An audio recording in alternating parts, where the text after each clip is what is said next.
قربانی کی حقیقت۔ تعلیم رضا کا عظیم الشان واقعہ جو سیدنا حضرت ابراہیم علیہ السلام کے بیٹے حضرت اسماعیل علیہ السلام کی کھلی ہوئی شہادت کو بیان کرتا ہے، اس لیے اللہ تبارک و تعالی نے آپ کا لقب ذبیح اللہ رکھا ہے۔ سورہ الصفات کی آیت نمبر 102 میں اللہ تبارک و تعالی فرماتا ہے، اور حضرت ابراہیم نے فرمایا کہ بیٹا میں خواب میں دیکھتا ہوں کہ تم کو ذبح کر رہا ہوں، تو تم سوچو تمہارا کیا خیال ہے؟ انہوں نے کہا، ابا جو آپ کو حکم ہوا ہے وہی کیجیے، اللہ نے چاہا تو آپ مجھے صابروں میں پائیں گے۔ حضرت ابراہیم علیہ السلام سے حضرت اسماعیل علیہ السلام نے فرمایا، ابا میری 3 وصیتیں ہیں، آپ میرے ہاتھ پیر رسی سے باندھ دیں تاکہ ذبح ہوتے وقت میرا ہاتھ یا پیر آپ کے نہ لگ جائے، میں قیامت کے دن گناہ میں گرفتار ہو جاؤں گا۔ دوسری وصیت یہ ہے، آپ ذبح کرتے وقت میرا چہرہ زمین کی طرف رکھیں تاکہ آپ کی نظر میرے چہرے پر نہ پڑے، کیونکہ مجھے ڈر ہے میرا چہرہ دیکھ کر آپ اپنا ارادہ نہ بدل دیں۔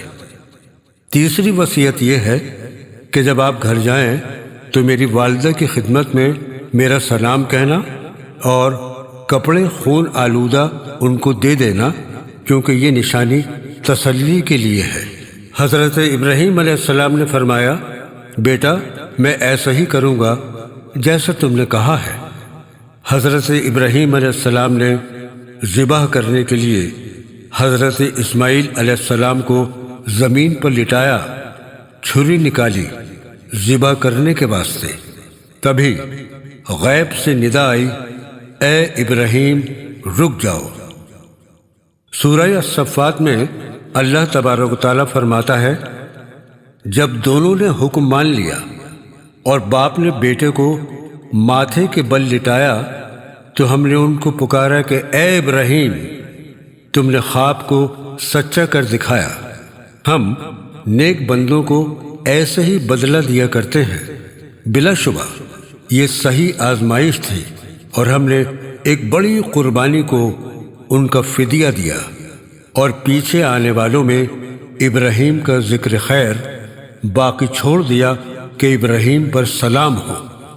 اللہ کے حکم سے حضرت جبرائیل علیہ السلام جنت سے ایک دمبا لے کر آئے اور حضرت ابراہیم سے فرمایا، آپ حضرت اسماعیل کے بدلے اس دمبے کو ذبح کیجیے، یہی اللہ کی رضا ہے۔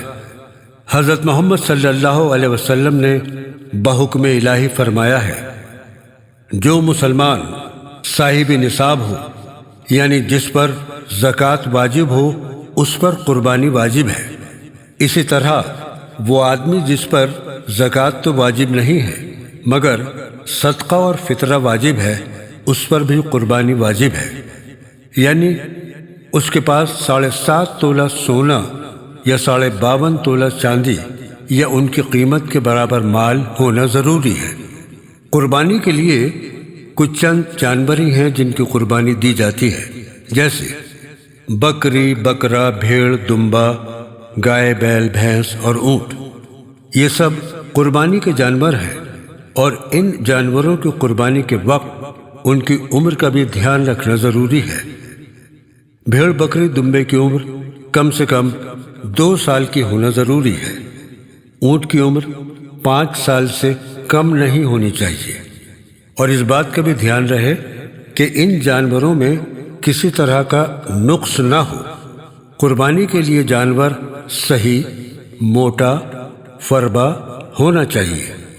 قربانی کا وقت 10ویں ذی الحجہ کو عید اضحیٰ کی نماز کے بعد سے شروع ہوتا ہے، اور یہ 3 دن یعنی 12ویں ذی الحجہ کو آفتاب غروب ہونے تک رہتا ہے۔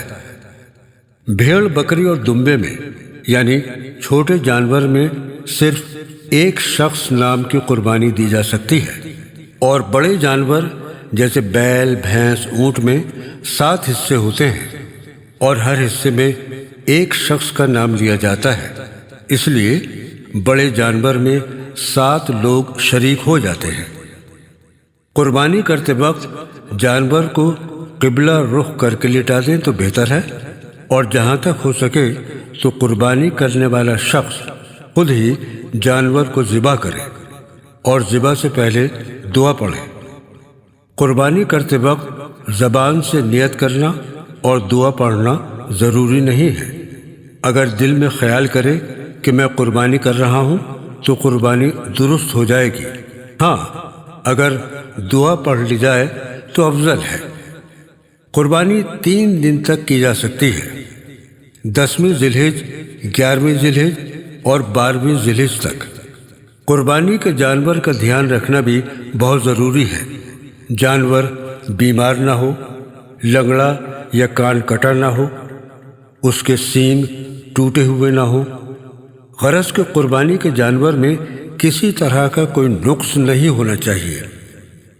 جب جانور کی قربانی ہو جائے تب اس کے گوشت کے 3 حصے برابر برابر کر لیں۔ ایک حصہ غریب اور محتاجوں میں تقسیم کر دیں، دوسرا حصہ دوستوں اور رشتہ داروں میں تقسیم کر دیں، تیسرا حصہ اپنے کھانے کے لیے رکھ لیں۔ قربانی کے جانور کی کھال یا اس کی قیمت مدرسے میں پہنچانا زیادہ بہتر ہے۔ جس مدرسے میں طلبہ تعلیم حاصل کرتے ہیں، قربانی کی کھال کا پیسہ مسجد کی تعمیر میں لگانا درست نہیں ہے۔ جس شخص پر قربانی واجب ہے اس نے ان 3 دنوں کے اندر قربانی نہیں کی تو اسے چاہیے کہ وہ ایک بکری یا بھیڑ کی قیمت خیرات کر دے۔ حضرت ابو ہریرہ رضی اللہ تعالی عنہ سے روایت ہے کہ نبی کریم صلی اللہ علیہ وسلم فرماتے ہیں کہ ان 10 دنوں کی عبادت اللہ رب العزت کو بہت پسند ہے۔ اس میں ایک رات کی عبادت 1 سال کی راتوں کی عبادت کے برابر ہے۔ اللہ تبارک و تعالی ہم سب کو عبادت اور قرآن کی تلاوت کی توفیق عطا فرمائے، آمین۔